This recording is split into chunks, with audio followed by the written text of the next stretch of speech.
Beginning of Ministerial Internship by Hannah Miller. What/who is a mentor?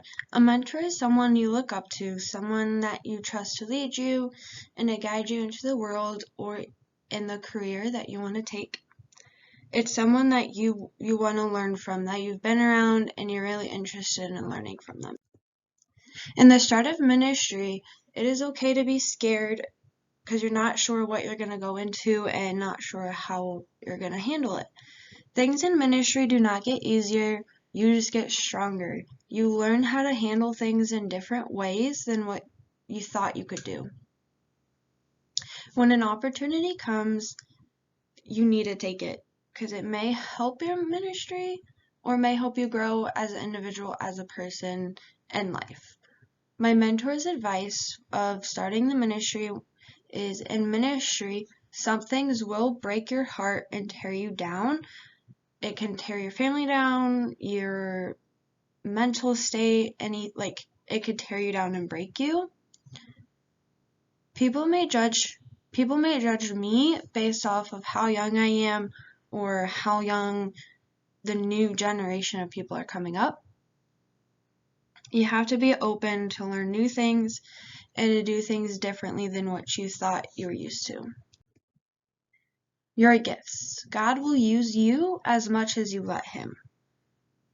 And you will not be satisfied with what you are doing unless God called you there and called you to that place. Do not be the next thing, be the new thing. And what I mean by that is be the thing that no one saw coming. That means if you're in worship ministry, don't go the same way like everyone else is going. Think of a new way to do it, a new way of worshiping, songs and things that people aren't used to. If you're doing it to be famous, then you're using your gift the wrong way. You don't want to be famous, you want to be more like something that people can look to go to help them through life. My mentor's advice is, when you go somewhere new, the way you will know that it was from God is that you'll feel that sense of calmness come over you and you just feel stable and ready to start. To be a good leader, one thing is that you need to find joy in everything you do, as in you're doing something you don't want to be doing. You just don't like doing that. You need to find the littlest thing that makes you happy and that makes you smile in that and use that to find the joy. You need to see the problem before they come and you have to be able to solve it, as in you're doing something new that you've never done before, so you need to stop what you're doing, think about what ways could it go wrong and how can I solve it before it comes so it's perfect. Be open to learn new things. Know what you are doing will change in the future.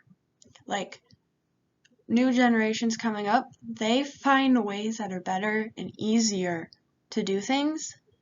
So why don't we use those and put it into our ministry so things can go smoother and we can relate to the older and younger people. My mentor's advice is build relationships with people. Stay humble with everything that you do. You have to trust the Lord with what's happening, because if you don't, it may not go well. You have to be able to let God work through you. If you won't let Him work through you, then you're not going to be able to do it right and be able to do it to your full potential. Marriage. To keep a healthy marriage life, one way is to spend time together. Another way, always communicate. Always tell them what is happening, what's going on, how you're feeling. Be straight with them. Set boundaries as well. Don't bring church into the home as much as you can, and try to separate church and home life as much as you can to keep it healthy. My mentor's advice is that when you're being married to a pastor, you have to understand that your husband will play that role of a spiritual leadership in the marriage, and you have to understand the role you were called to. It can, like, I have to be supportive of what he does in ministry and home, to know, like, if I support him, he'll be able to support me. Because we are not separate. We are both equal in ministry and in life.